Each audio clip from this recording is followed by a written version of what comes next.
if I opened up my Morpheus client and I said, hey, I want to stake some ETH. Like, I'm not technical. I don't know how to do that. Help me stake. Cool. It understands the intent. It can match it to the smart contract, let's say Lido, that it knows has the most transactions and the most volume, right? And say, okay, send it all out. How many ETH do you want to stake? Confirm on your MetaMask, and you're done. That's where we have to get as an industry, as an ecosystem, when it comes to usability. You've got a personal AI connected to your data that is, going after your goals. It's on your side. You're authorizing it with your wallet, right? And it's taking actions on your behalf. That's, I think, the framework that we really want, right? Hey everyone, welcome to the Edge Podcast. I'm DeFi Dad here with Nomatic from 4RC. Today's show spotlights Morpheus, the permissionless and open source peer-to-peer network for generative AI. AI has become an increasingly present part of our lives. The impact of personal AIs, known as smart agents, has only just begun. With smart agents, imagine the average user will be able to talk in normal language and have the AI understand the question and then take action based on their approval. In this episode, we'll talk with Web3 and decentralization advocate David Johnston about why we need decentralized open source AI, how it blends well with crypto, and why Morpheus is building open source smart agents to catalyze a moment for crypto similar to what Google's search engine did for the early internet. But before we do, just a quick word from our sponsors who make the Edge podcast possible. Introducing RSWETH by SWELL Network, a native liquid restaking token that gives you access to the EigenLayer ecosystem.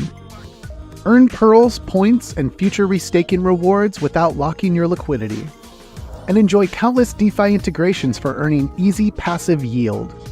Learn more at swellnetwork.io. Introducing the MANTLE Liquid Staking Protocol, MANTLE LSP, a permissionless, non-custodial ETH liquid staking protocol deployed on Ethereum L1 and governed by MANTLE. With MANTLE LSP, users can stake ETH to instantly receive METH, earn yield and accumulate rewards the longer you stake. METH is the value accumulating receipt token that will give you access to expanded yield opportunities. Stake and watch your yield grow with MANTLE LSP. For most of us, our crypto journey started with MetaMask, and now with MetaMask Portfolio, we can do so much more. MetaMask Portfolio puts you in control. Use the dashboard to see all your assets and balances across your wallets in one place. The buy feature allows us to buy crypto assets effortlessly with fiat options such as PayPal or credit card. The swap feature allows us to swap any tokens anytime by finding a selection of available rates. The bridge feature allows us to bridge between networks including Ethereum, L1s, and L2s based on the best price and fastest delivery time. And with the stake feature, anyone in a few clicks can stake ETH and earn rewards. Do more in Web3 your way with a safe, simple, and convenient tool that's all in one place. Track and manage your Web3 everything at metamask.io/portfolio. Mike, before we get back to the show, can you explain what is liquid restaking? Everybody at this point is familiar with liquid staking. It lets you take your staked ETH, mint a liquid staking token, and then use that token in DeFi. Well, the hottest thing in staking right now is restaking. It's the ability to reuse your staked ETH to provide Ethereum's trust layer to other services that want to benefit from it. Services like data availability layers, Oracle networks, other blockchains, and beyond. The benefit of restaking is that you get to earn additional staking rewards on top of your normal staking rewards. Well, currently, if you want to restake your ETH, your only option is to lock up your ETH. The reason that's a problem is because you can't use your restaked ETH in DeFi. We're launching ETH, the ETHER.FI liquid restaking token, because with liquid restaking, users get the benefit of staking rewards, restaking rewards, and they get to collect loyalty points for ETHER.FI and EigenLayer through this token. So it's the easiest way to get exposure to two up-and-coming early protocols, and on top of that, get all the benefits of staking and restaking. To learn more about ETH liquid staking and liquid restaking, go to ETHER.FI. It all started so simply with CryptoKitties and Maker on Ethereum, but quickly became complex with more applications and many chains. Today, everyone agrees UX issues are the biggest blocker standing in the way of crypto adoption. Introducing AVOCADO. Multi-chain UX redesigned from the ground up. The first wallet to abstract networks, accounts, and gas. One gas tank to pay transaction fees on all chains in USDC. And native access to INSTADAPP's powerful, custom DeFi strategies. AVOCADO, one wallet to rule all chains. All right, let's introduce David Johnston, an open source contributor to Morpheus. David, welcome to the Edge podcast. How are you doing? Hey guys, great to be here. We're going to talk today all about what is decentralized AI, why do we need it, how that fits into the mission and really the end products that are being created by Morpheus. I'd love to just start with your background. You have a lot to share. I mean, you've spoken at 100 plus conferences. I'd love for you to also share a bit about what you're doing right now outside the country and where you're speaking and why you're speaking there. Sure. No, that's great. Well, yeah, I'm just outside Davos right now. I brought the family. They're playing in the snow, and I get to attend the anti-WETH events during the evening, which is a lot of fun, talking about open source and crypto. We're like the barbarians at the gate, right? We're just outside the Citadel, hosting stuff with the Filecoin Sanctuary. And it's really cool. It's there's Tim Berners-Lee, right? And there's, the founder of Wikipedia and the Signal people and, everybody calling for open source and freedom, right? Sort of just the opposite of what they're discussing inside the World Economic Forum. Yeah, it's been fun. I've been in crypto a long time. I got into Bitcoin in 2012 and spoke at the first Bitcoin conference back in May of 13 that the Bitcoin Foundation put on. And, I've just been trying to help build as much freedom tech as I possibly can the last 12 years. I'm sort of like a freedom maximalist. And so, Bitcoin is great. Ethereum is great. They all have different network effects. And so I've never gotten too tribal. It's what tool can I use to achieve the next level of freedom, right? So Bitcoin gave us decentralized money. Ethereum gave us smart contracts.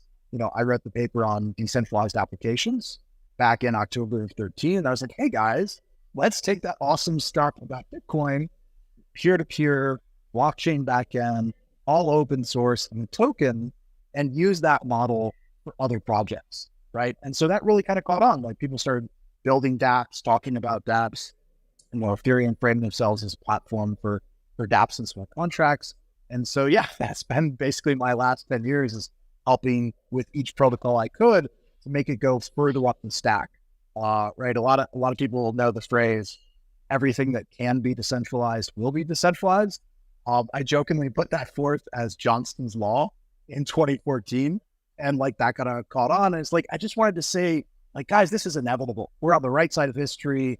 This is just keep building as we make these layers closer and closer to the user, right? And I think that's how we win over time, right? Is I do not put my faith in politics or the state. I put my faith in people voluntarily working together using these systems. So yeah, it's been an awesome time. And, I saw what was going on in AI last year, and I started writing some papers, first about the idea of smart agents, right? How do we connect the AI and smart contracts? And so I wrote some algorithms called Smart Contract Rank there. How do we teach large language models about Web3 and smart contracts so they're not spouting some, random thing they read on the internet, but rather have a real view of what are the most used, applications and the safest things that they could use in non-custodial. And so, yeah, a community started forming around that. And then I think it was September 2nd, some anonymous developers proposed this Morpheus paper, and they sent it to a bunch of people in the smart agent community. And they're like, hey, this is great, but most people don't have the hardware, right? They need some way to call, inference. They might not have a GPU themselves. So it's how do I call somebody else that wants to provide that compute? So we need a network. We need a network for these smart agents, right? And that's what they proposed about Morpheus. And I really liked the paper. It was like all fair launch, no company, totally open source. And I happened to run into Erik Voorhees just a week later on September 9th when we were at Permissionless, right? And he gave that awesome speech in Austin about like why we're here for crypto. I'm sure you guys saw that online. And I sat down with him and I was like, I think this decentralized AI stuff's really important. And I was starting to see like regulatory proposals to like concentrate all the AI power in just like a couple of big companies. And I was like, they're going to need all the Web3 rails we spent the last 10 years building. And he was like, yeah, this is what we got to have next, right? And so a community started forming around this paper, but we didn't know how quickly the regulatory stuff was going to come. Like it was only a month later at the end of October that the executive order got signed. And man, like it's draconian. Like you're talking limits on, the size of models, the amount of compute you're allowed to do.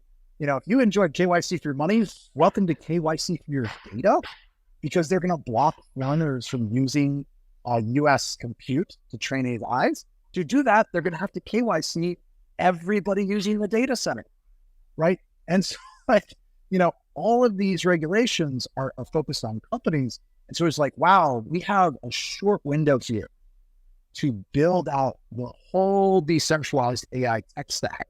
And we got to do this now, like, because we might not have the ability to do it later. I mean, one of the craziest things is in July, the Commerce Department will determine if open source weights constitute dual use weapons. And thus it'll make it illegal for US people to release open source models.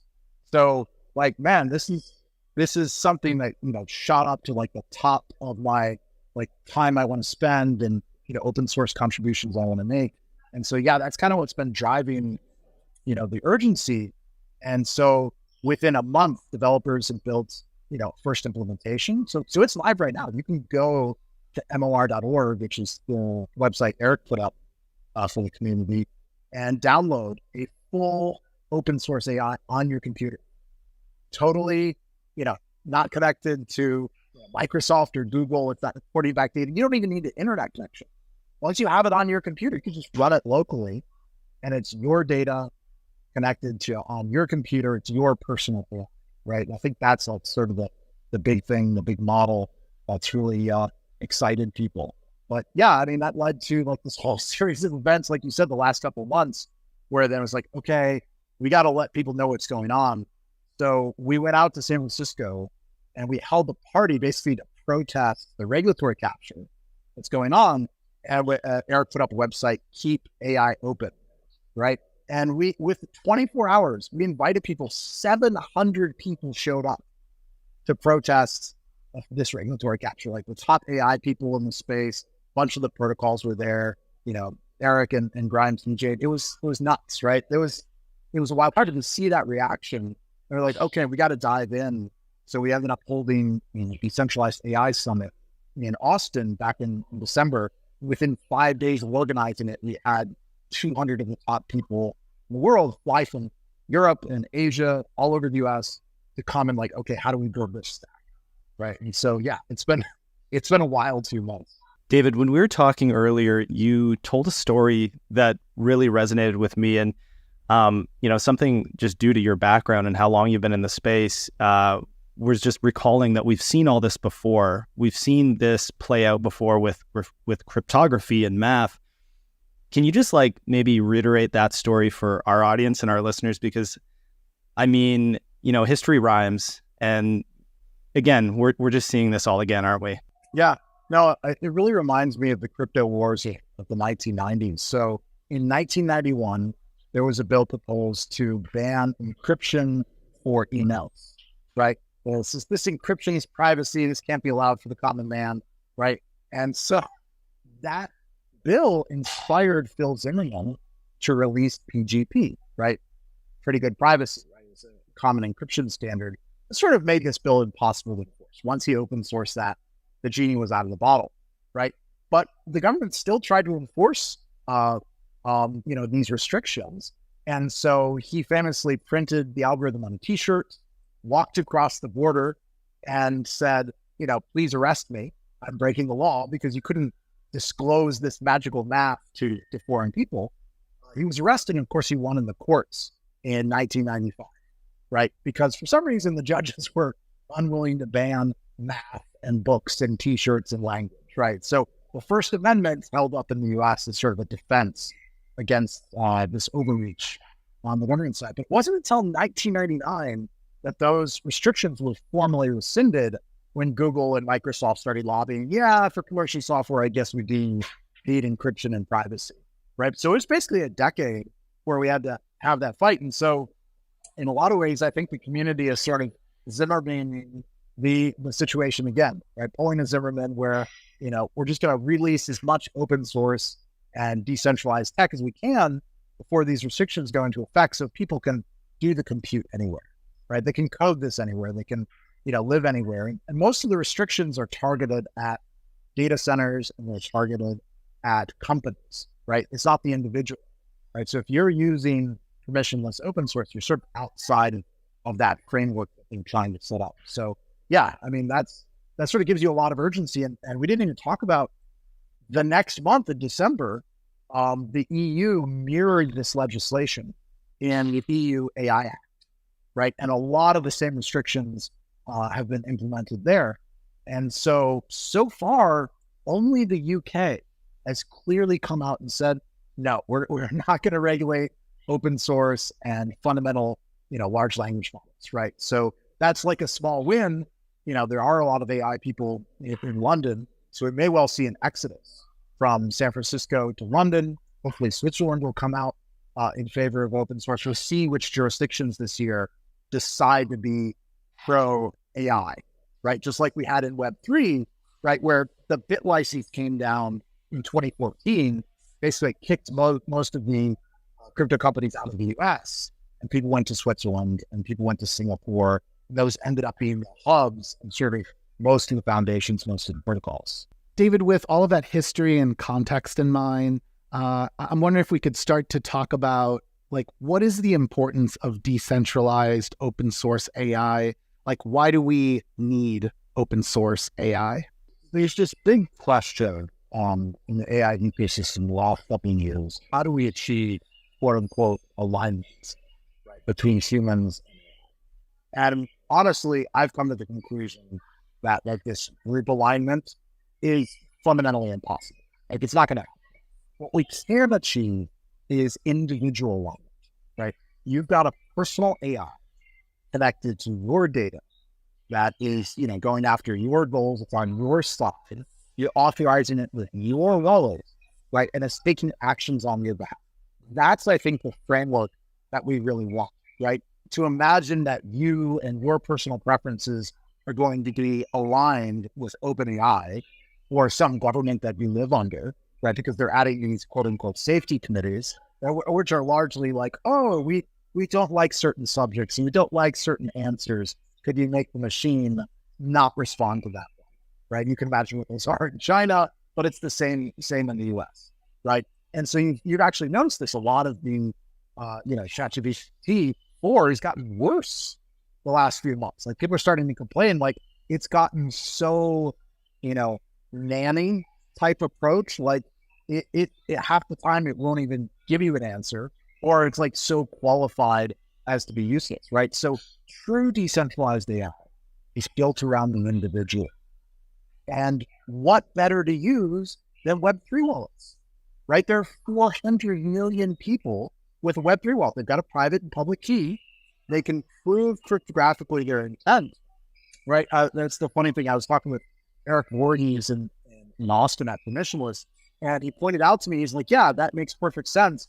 The only thing even a super smart AI could never create is a private key, right? It's not going to be able to reverse engineer the physics or the thermodynamics involved in creating strong cryptography, right? So we have the laws of physics on our side. If you were actually concerned about strong AI, you should want people using encryption to prove what they said and prove what they intended, right? And so that whole concept is what I was writing about in smart agents, right? And describing this term, a smart agent is your personal agent connecting to smart contracts, acting on your behalf.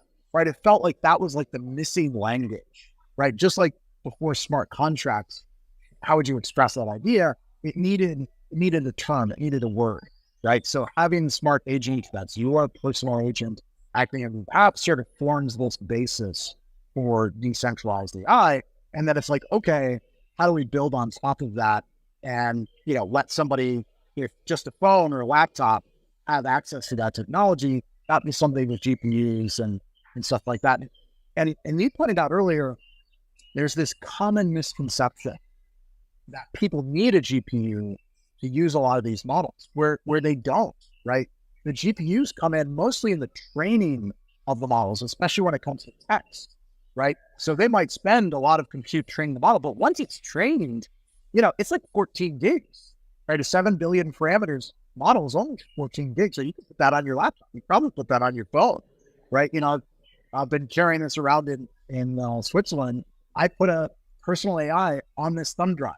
And this thumb drive cost me $3, right? So it's not exactly a big barrier at this point to have a full local open source model that at this point are like 95% as good as a proprietary model. So open source has been catching up really quickly with the closed source stuff, which makes perfect sense, right? There's no company that's bigger than the entire open source community, right? That's always going to be the larger community. And, putting this in their hands, they've been able to really run with it and create these amazing models. So now you can put them on a tiny amount of storage and go use it, right? And so that's sort of the evolution of what's going on. All these things are converging, right? The models are getting smaller, the models are getting better.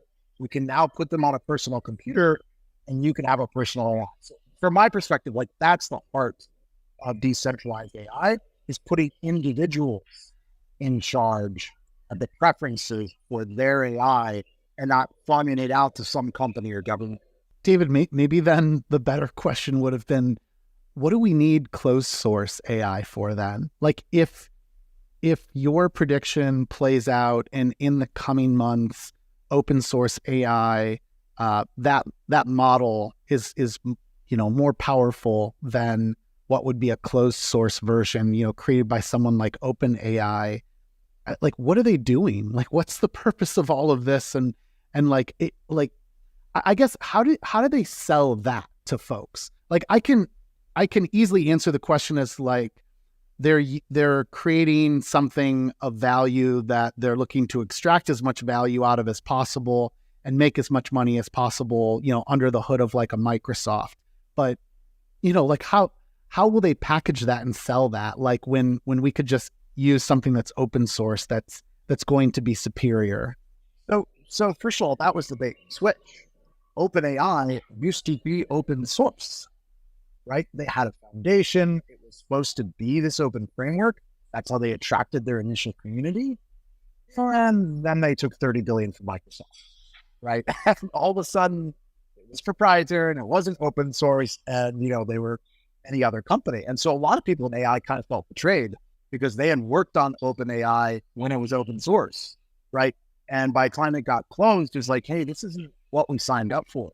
But they are not stupid. Google, Microsoft, OpenAI, they know there's no moat here on the technical basis. And so they're the ones that lobbied for these regulations in the executive order. They're the ones that hired the lobbyists. They're the ones that organized, that Senate, committee that interviewed all the top AI, companies and put down this executive order, right? They asked for this because the effect is going to push out all the small AI companies, right? Everybody that's not going to get the blessing from Homeland Security or achieve the license that you'll now need for the models or be able to go through and have an expensive safety committee. Like they're literally asking you to prove something impossible, which is the negative. Prove to me this model won't do something bad. Like they're non-deterministic models. You can't do that from a technical perspective. So it's really just going to be the government sprinkling holy water on like the top 5 or 6 players. If you're not in the $100 billion club, you're not getting through this process. Just like with BitLicense, if you didn't have $30 million in bank charter, you were not offering crypto services in, right? It's the same thing. It's just regulatory. So yeah, they don't have a moat. They realize that open source is going to displace a lot of this, they're terrified, right? Google doesn't want to lose their market share.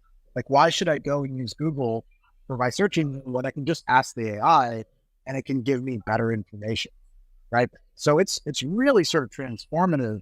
And, people see these changes coming. It's like, no, I don't want to live in a world where everything is run by Google and Microsoft. I'd like to opt out and use my open source. So, that's kind of what's really driving this. And, that's what I really liked about this Morpheus proposal was, okay, if we're going to build this entire stack, decentralized, what do you need? You need decentralized compute, right? You need to reward the open source coders. You have to reward people building front ends, community builders. And you have to reward people providing capital, right? And liquidity for all these public blockchains. And so, to have that whole approach in one nutshell and be able to build it with no company, with no token sale, just fair launch it, I haven't seen something since like Ethereum that really sort of checked all those boxes. Because these people forget, yeah, they did a token sale. Yeah, they rewarded miners. But people forget they rewarded coders. They airdropped ETH to every single person who contributed code before the Genesis block. And that's why they have so many developers. It's because they rewarded developers more broadly and more fairly than any other project, like bar none, right? So I really like to see that approach again here now with decentralized AI and Morpheus is to sort of adopt those fundamental principles that it feels like some projects have been lost.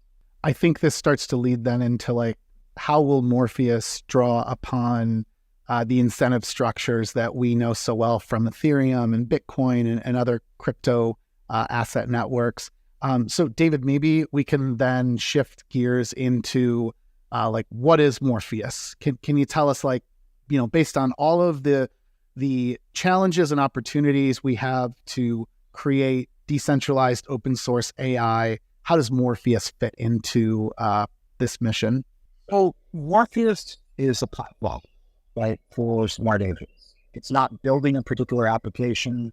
It's just giving the tools to developers who want to deploy agents and dApps and smart contracts in this AI context, right? So it's giving them the compute they need, right? The authors put 24% of the rewards to compute providers, right? And they set out 24% of the emissions for the open source code contributors. They said 24% for people building the front ends and 24% for people providing capital. And I really like the way they did the capital. They used staked ETH, and it only contributes to the yield, not the principal, right? So if you do a whole ETH anyway, I might as well point it at an open source project that I'm passionate about, or I want to see bootstrapped into existence, right? And so with that sort of combination of incentives, like, okay, proving the capital is fairly easy, right? Did a person put stake ETH in the contract? Did it stay in there long enough, 24 hours for the rebase and yield to be contributed to the protocol, right? And, the code is very simple. Like, who contributed to the GitHub? Did it get merged in by, the person managing that repo? Right? It's sort of a natural check on the code. And then everything else is all on chain, right? They proposed, okay, if you release an agent and it's popular, you can see, right, the compute it paid for, you can see how many people used it, right? And that's a great way of sort of rewarding people, almost like a reimagining of the App Store, right? Where you could just release an app and, Apple rewarded you based on how popular it was, except for without taking, 30% of what Apple charges developers, right? And this is almost like an open source version of that, right? And the community builders is the same thing. Like, you build a front end or an app and it ends up being popular, you should see all of that on chain. So by making it all on chain, you sort of avoid a lot of the attack vectors where like people could fake volumes or stuff like that, because the cost of doing it on chain is higher, the reward if you were just faking usage than the reward you're getting. So it's sort of a really unique combination I haven't seen in a long time, and really embraces this fair launch philosophy, right? So there is no token sale, there's no pre-mine. It's like, okay, everybody's going to start earning at the same time, and you can show up with stake ETH, you can write some code. You can build a website in the front end. You can provide compute. Like, it doesn't matter what you got. If you got hardware, you can use your hardware. If you got capital, you can use your capital. If you have coding skills, you can use your coding skills. So, I liked that sort of very egalitarian balance between like labor and capital, people putting in different types of. So once this is fully live, let's talk about like almost like the elevator pitch for users out there. So, and this might also be a good place for us to talk through some of the different roles you just alluded to. As far as I know, there are community builders, compute providers, code providers, and capital providers. So I don't know if you want to walk through each of those one by one, or if we just start at a super high level and like, if we ran a 60-second ad in the future for Morpheus, like what's like a really typical DeFi use case that someone might benefit from that's using what's being built by Morpheus? So there's sort of a huge wave of agents. You may have seen OpenAI just released their GPT store, which is really just an agent store. People fine-tune a model or an agent that does one specific thing for people, like makes the greatest, race bar photos ever, makes the greatest cat photos ever, whatever that is, right? They've created some special code to optimize for something, right? So Morpheus is a platform where you could release that type of application, right? And you don't have to set up any of the infrastructure yourself, right? So because the compute providers are offering the inference, right, or the GPUs, but you don't need to buy a bunch of GPUs, and you don't need to pay open source AI 10x of what they should be charging on their API, right? That's the other thing to point out.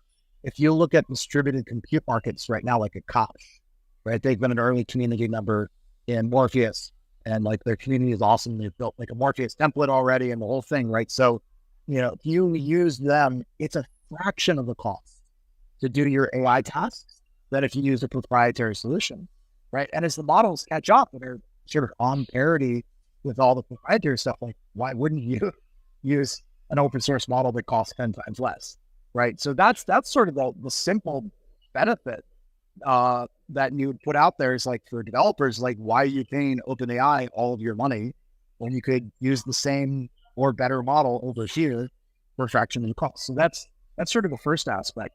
The second aspect is, with all the permissioning they're going to do of models and AI, there's a lot you just can't do in a Web 2 context. Like, how are you going to do payments?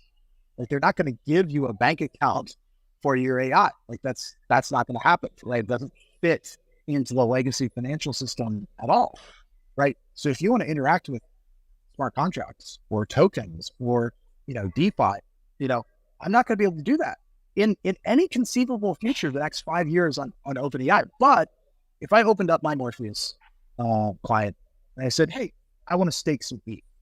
Like, I'm not technical. I don't know how to do that. Help me stake my ETH. Cool. It understands the intent. It can match it to the smart contract. Let's say Lido, that it knows has the most transactions and the most volume, right? And say, okay, send it all out. How many ETH do you want to stake?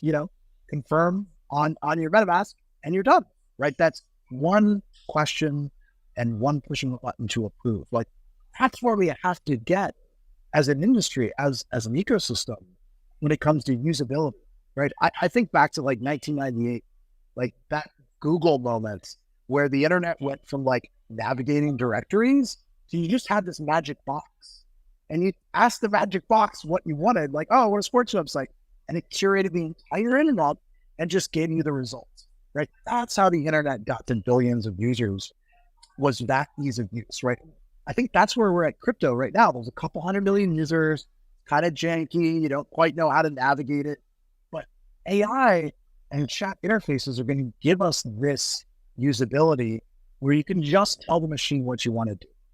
It understands what you're trying to achieve, and you can approve it at the end of the day, right? You clicked on that Google link, here now you're just smashing a button on MetaMask, right? So that's, I think, the big payoff for Web3 and crypto is AI, decentralized AI is going to give us that level of interface where we can start reaching that first 1-2 billion users in the next few years. So I think that's one of the big things that is driving me is like, I didn't just sign up so we could help out the 1% and balance their portfolio. Like, I'm here for the revolution. I'm here for banking billions of unbanked people. How do we get there? We've got to make the interfaces easier, right? We have the Rails, we have the tech to do this, but we've been missing that interface piece. And I'm convinced that this is that interface that will get us there. Let's say that I have a DeFi AI agent, thanks to Morpheus, and I want to stake some ETH. Can you kind of like dumb down under the hood, like, how does this thing know to go use like Rocket Pool or Lido versus some newly deployed smart contract that, you know, could be a scam? Like, I remember you talking about this a bit on another podcast, and yeah, if you can kind of like dumb that down for us, I think it'll really bring to light like just how powerful this is for crypto adoption. Sure. So I wrote an algorithm last year called Smart Contract Rank. And this was sort of inspired by, you know, what made Google was PageRank, right? They counted the number of links on the internet between the sites. And so you could ignore the keywords and all the other noise and just look at how people were actually using the internet, like what was actually popular, you know, as a website. And so if I draw that analogy to Web3, transactions are that lowest common denominator. It's not links, it's transactions, right? You can very clearly see what the most popular dApps and smart contracts are if you just look at the transaction volume, right? Like, there's been hundreds of millions of, you know, stablecoin transactions for USDC, USDT, and others, right? Versus the thing, like you said, that got released yesterday and it might be a scam, right? So that's the first part of the algorithm. The second part is, what infrastructure is it built on, right? So you can see and there's a smart contract rank.org website. So you can see this all for yourself. But like, the second thing is what infrastructure it's built on. If it's on Ethereum, you know, times 10, right? If it's on some private permission blockchains, like times 0, right? That goes very heavily into the weighting. And then finally, there's the concept of a DeFi score, where it's like, is it custodial or is it non-custodial? Like, you know, lot more weight to the non-custodial version versus the custodial version. So if you have something that's very popular in transactions and is built on good infrastructure like Ethereum, and, you know, it's non-custodial, that ranks really high in smart contract rank, the algorithm. So then basically some of the open source developers took that algorithm that I wrote, applied it to all the smart contracts, got the actual numbers, like, okay, here's the rank for Lido and Compound, and, you know, put them in the different categories, like, this is a decentralized exchange, this is a staking protocol, and then created what's called an embedding and put that into the large language model. So you're taking that database of knowledge, of wisdom, right, and giving it to the large language model. Because the models, the foundational ones, they're good for like general information, but they're not subject matter experts, right? So they can understand what you're asking, but they might not know the details of all the smart contracts. So by basically embedding that information, you know, this is one of the first smart agents, one of the developers is building for Morpheus, is there's a Web3 smart contract smart agent, right? That's taught like all this wisdom. And so when somebody asks the question, hey, I want to stake some ETH, it goes, okay, highest score, you know, maybe gives them a couple options, but, you know, here's Lido, here's a couple of the top options, you know, which one do you want to use? How much do you want to stake? And then as a connection into the ABI, right? Into the way to, you know, call that smart contract, set up the transaction, and then you just push the button on MetaMask, right? Because you're approving with your private key. Like, that's an important distinction here. You're not giving your private key to the AI. That would be a bad idea, right? For a lot of reasons, right? It creates a lot of attack surface, right? For somebody that malicious code into a large language model. So it's much better that you've got that final approval, but that's not that hard these days. As long as the transaction's already been created, you know, it kind of walked you through that process. You didn't need any technical knowledge to just express that intent and then approve that transaction. And you're for benefiting from the wisdom of this specialized smart agent that somebody built, right, on your behalf. And they're benefiting because you use their smart agent. Morpheus Network sees that usage, rewards you with some more tokens, right? So there was no friction involved in that process. And I think that's the exciting payoff for us. It was like, how do we get a lot of people to use these tools that are way beyond sort of what the mainstream realizes they are, but hasn't gotten easy enough for like the average person to access. David, I want to touch more on that ease of use point. When these kind of AI agents first came on my radar, a friend of mine and me started playing around with them, and it was fairly like technical at that stage. Like we were in like some sort of command line looking thing and asking it to do things and do tasks and things like that. So what I would love to hear, like, I think this user flow is starting to become more clear for me for like what Morpheus can do. But as far as that like UI context window that we'll be interfacing with, like something that we're seeing in DeFi is these front ends are still an attack vector. So what are you guys kind of cooking up on the decentralized front ends to like that's still user friendly to allow a user to kind of interface with their AI agents? Well, that's why I was really glad to see, the anonymous authors of the paper included 24% of the emissions for front-end builders, like for what they called community builders, right? Because I agree, like most of crypto is very back-end focused, right? And it's just for those that have the power of the command line, right? And so if you look at Morpheus and you go to mlr.org right now and you click download, for Linux and Mac, it's drag and drop. Like there's actually a package installer. You never touch the terminal.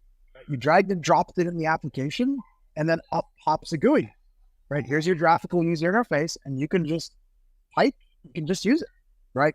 And that's a cool milestone because I hadn't seen any other, project, even if it was open source, that I could just use out of the box, right? I needed Docker, or I needed a terminal, or I needed to install 5 different things. So already, the current version of Morpheus is 0.0.5, and the whole package is together. All the open source PCs that it uses are all in one application. You used to have to download something separately, now they're consolidated all together.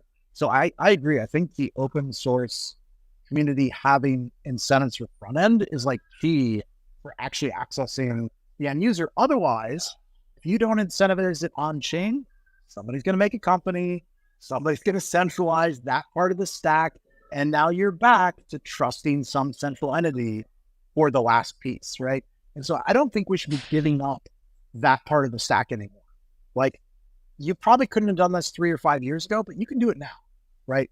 You can do a good enough job of gauging the on-chain activity to fairly reward front ends and user interfaces and people doing those pieces. And so, yeah, we need a lot more of that. We need more designers, but guess what? People follow incentives. And if they have to create a company to get those incentives, that's what they'll do, right? So by putting those incentives on chain, I think that's a much more approach.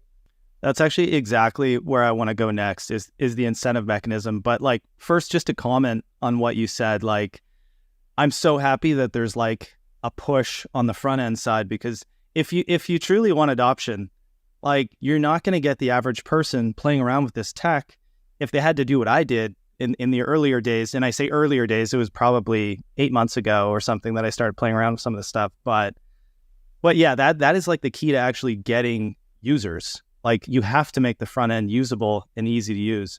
And to your point about incentives, I want to talk more about the MOR token, because I mean, some people that we talk to, they don't want to talk about the token as much. It's like maybe not as central to everything happening. And, you always see the kind of the meme in Web3 about like, well, why does that need a token? In looking at Morpheus, it's reminiscent of Bitcoin, to be honest. The MOR token seems central to making all this work. So maybe you can kind of articulate how it coordinates work throughout the system, and then just some of the other utility functions that people should know about the MOR token. No, I agree with that characterization, right? It really reminded me of like proof of work. Like, what are the people doing providing compute? They're doing proof of work, right? And, instead of SHA-256, right, they're offering, their GPU for inferencing a model or rendering, a stable diffusion or something like that to make an image, right? So I agree. That's the key, is if you can extend proof of work beyond building just hash competition and put it into like a real world utility, that's huge.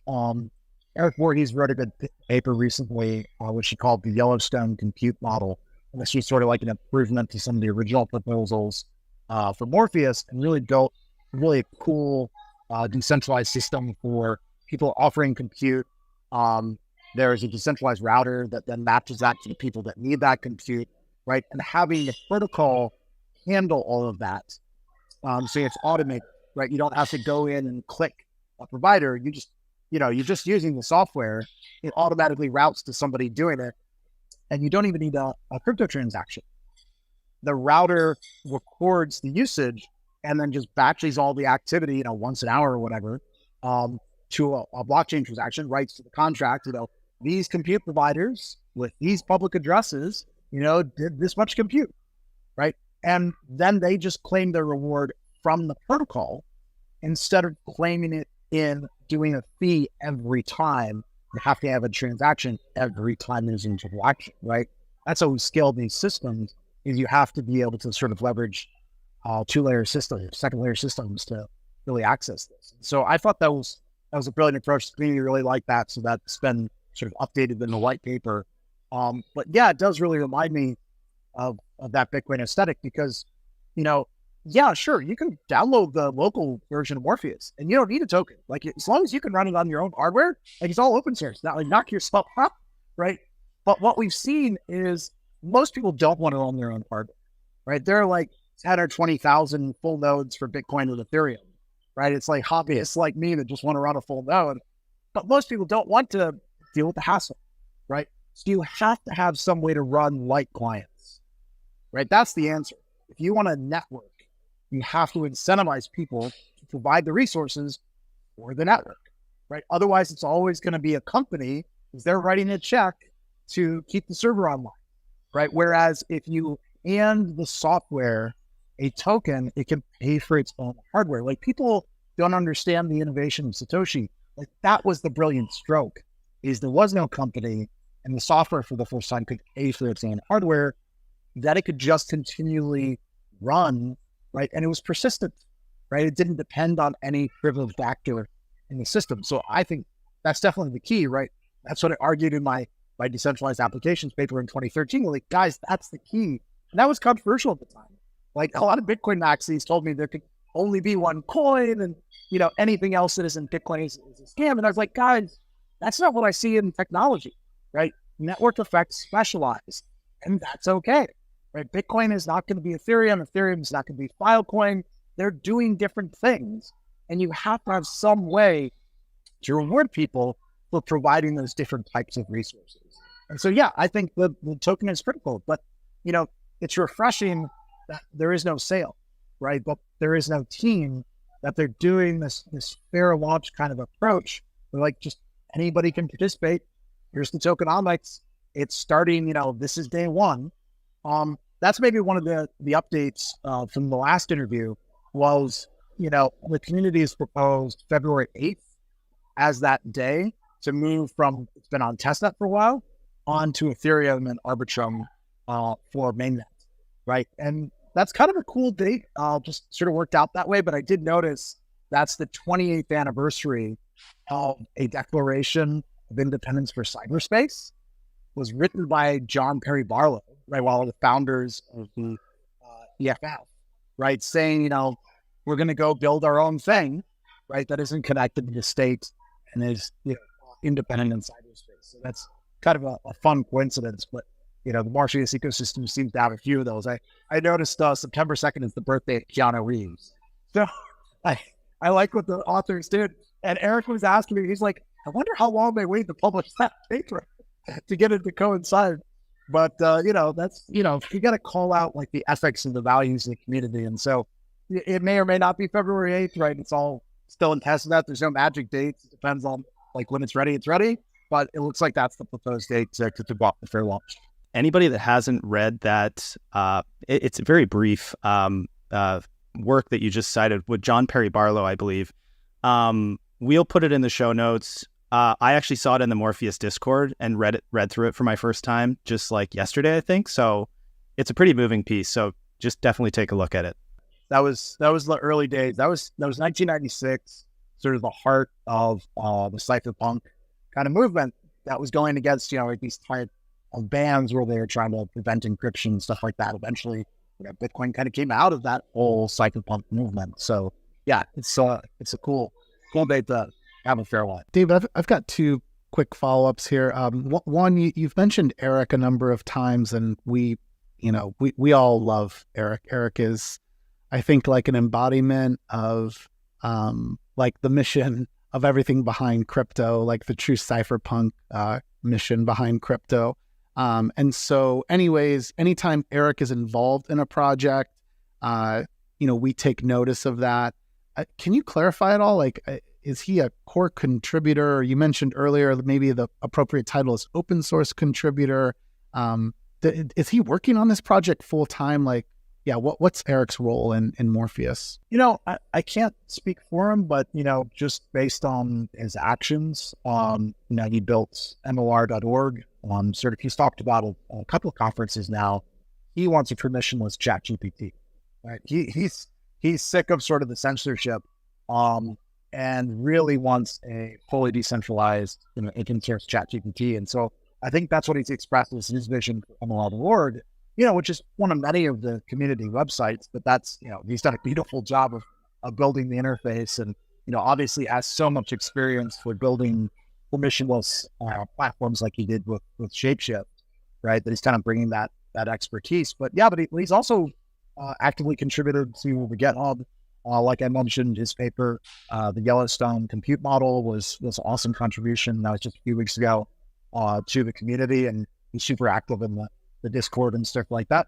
There's really no concept of core in the Morpheus community. Like, I didn't even know most of the developers. Half of them are anonymous. Some people are working on smart contracts. Some people are building like the full node install. Other people are working on the agents, which is really cool, right? I counted it up the other day. I believe there's been 123 people that have already contributed to the GitHub or the papers or building the front ends. Like, and it's just been a few months, like, since this idea was even proposed, to see like that many people come together.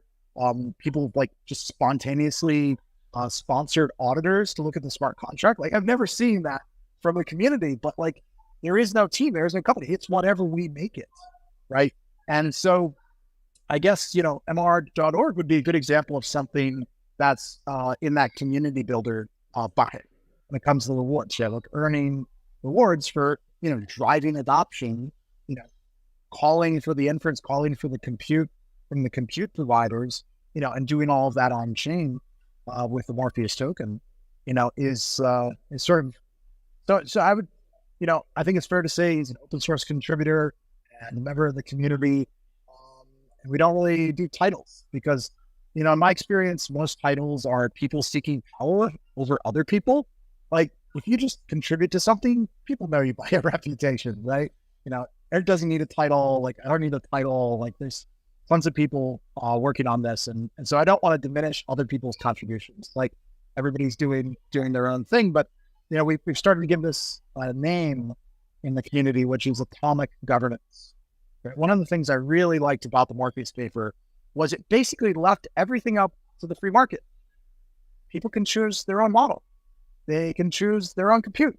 They can choose which smart agents they want to use. Like, if you don't like something, you don't have to, lobby a DAO for a change or hold a vote. You literally just drag and drop, like, okay, I'm doing this now. You don't need anybody's permission, right? And I love that idea of sort of atomic governance. And so, like, what gets in the GitHub, what's actually valuable, and what the GitHub repo guy is willing to merge, right? And, if somebody comes along and, I did these 10 lines of code and it took me 10,000 hours. Like, yeah, that's not going to get merged, right? And they're not going to, delete their own rewards. So there's sort of like a free market for the code, for the compute, and every aspect of the project. And I like that, right? I think that vast governance is the least governance. You could just show up, have a property right in that private key, and just take action. And that's what's beautiful about Web3 systems, is you don't have to coordinate or convince a bunch of other people. You can just use it in the way that works for you. When is the bootstrapping event and fair launch slated to take place? And Is there anything you can share about how it will work? Sure. So there's a proposed candidate for the smart contracts, right? They've been in the testnet for a while. So it looks like February 8th will be that date, and then go to Ethereum and to Arbitrum for the minting and more AMM. That might change, but that's sort of what it looks like right now is February 8th. And that's in the paper what's described as the start of the bootstrapping. That's what's described in the paper as, well, bootstrapping period, right? And why have the 90 days? This is sort of one of the things that Erik pointed out is like, hey guys, if it starts trading day one, there are almost no units in circulation. And for those that weren't there in 2016, you're going to have a Zcash problem. I don't know if you guys remember that launch, but it was a hot project, man, zero knowledge proofs. It's finally here. And there were only a couple of tokens that first day. People bid up the price of Zcash like $300,000, right? Zcash, because they just wanted the novelty of like wanting the first ever Zcash.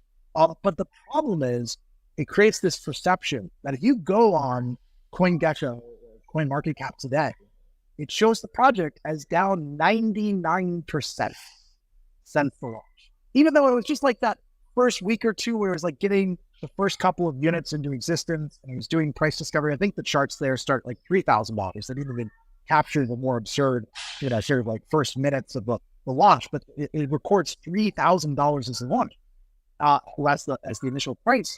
And so as a new user, if you showed up and you just look at the price chart, you're like, oh, this is a failed project.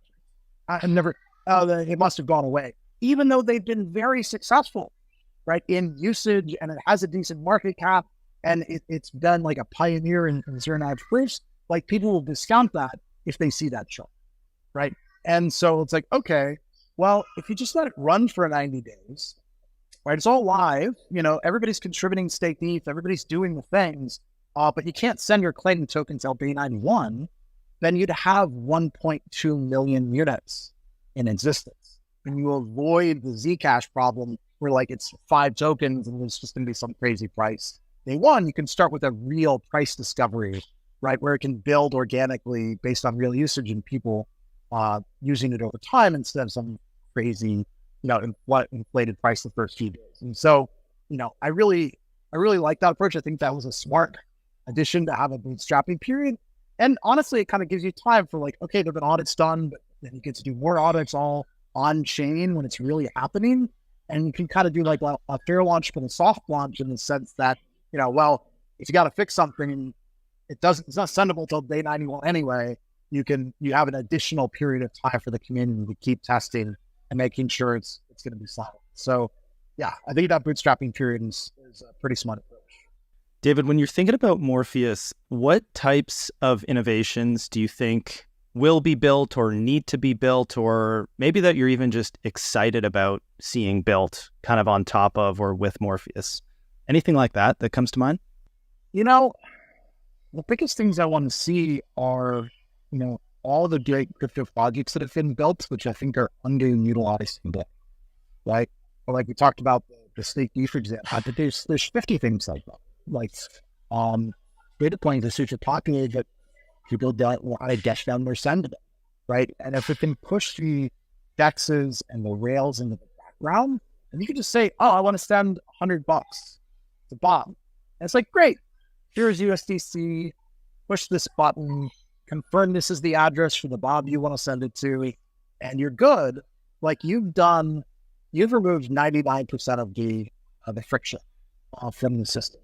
And so I think that's sort of really critical, is making it as easy as possible. So it's all that kind of stuff. But it was interesting when I did the survey of all the smart contracts through the smart contract route to really see what people actually use. Number one thing people did, 2 billion transactions, is send ETH. Like not even a contract, just send ETH, right? 800 million transactions, send a Bitcoin. 200 million transactions, send USDT or USDC, right? So that's a lot of usage. People are just sending money permissionlessly to others all over the world. And then you get into like, okay, there have been 10 or 20 million transactions staking ETH or doing DeFi or sort of these more advanced use cases. But what I think it can do is sort of rise up a lot of those less used, more complex things that everybody would love yield on their ETH. They just don't think it through them because they don't know how the heck to access the smart contract or even what question to ask or even the name of the smart contract. That's the critical part here is now with a large language model, it can detect the intent, right? It understands what you're trying to achieve, puts it in one of those categories and can go and do it, right? So that's what I want to see is a lot of those, amazing things that have been built in crypto that today have only been used by a few million people. All of a sudden they can be accessible to billions of people. Guys, this is a great place for us to start to wrap up. So I want to remind our listeners that they should first learn more about Morpheus by going to mor.org. They can follow Morpheus AIs on Twitter. That's like the mothership account. I don't know who runs it, but someone clearly is running it with the best interest of Morpheus. And then you should, of course, follow David on Twitter at DJohnstonEC. And then, David, just thanks so much for your time. Thanks for being so generous in talking us through, I think, some really like bleeding edge, difficult to like understand topics. I'm hoping for folks that have like wondered why they should be worried about or thinking about or concerned with decentralized AI. This is a great sort of like entry point for them. For those though that want to get more involved, would love to just give you the final word on like, how can you start to contribute to Morpheus? Also, something top of mind for me and Nomatic is like running a Morpheus node, like any recommendations there for getting started? No, this has been an awesome conversation. We'll appreciate you guys' perspectives and depth of knowledge on this subject. And, I would say the cool thing is this is a community project. And so just jump in, right? Check out the white paper. I think there's a copy of it on NOIR.org. Check out the Discord.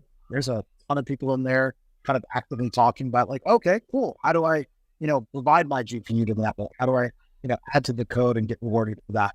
How do I do these different things? So Discord's where a lot of the activity seems to be.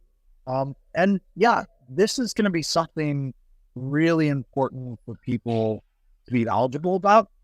Like you said, you can download a local copy of Morpheus today and literally just drag and drop it, install the app, and start playing with it. And that local version will sort of morph over time into the quote unquote like node, right? The people that want to offer compute or participate in the network. So, just doing that is like the single biggest thing. I remember when I first downloaded the full Bitcoin node in 2012, and I'm glad I did, right? Like I was using Mt. Gox and stuff like that, but I've been told like, oh yeah, you got to put it on your own hardware. And thank God I did, right? So none of the exchanges I used in 2012 still exist, right? So you're probably going to see a lot of turnover in AI tools because of all these regulations that are coming in. So if you want something that can be consistent, they can be able to use for a long time, have a personal AI that's on your side, like check this out, download it, play with it. It's super, early, but give feedback, join the community and participate. I think is hugely beneficial. Got to really want to understand this. But yeah, it's been so cool to see AI and the crypto community kind of come together and build this. I'd also say you're going to be at ETH Denver. Some of the community members have sponsored a Decentralized AI Day on the 28th. I think the link is up on the Discord and other places, but that's going to be amazing because it's like bringing together all the big protocols like Akash and others that are offering decentralized compute and all the AI groups that are building the models and getting them all in one place. So, if you're going to be there, love to have you. Check it out. Thanks everyone for tuning in. If you're a talented founder or developer, please consider reaching out to our team at fourthrevolution.capital. And for future episodes of the Edge podcast, please check out our link tree at edge_pod.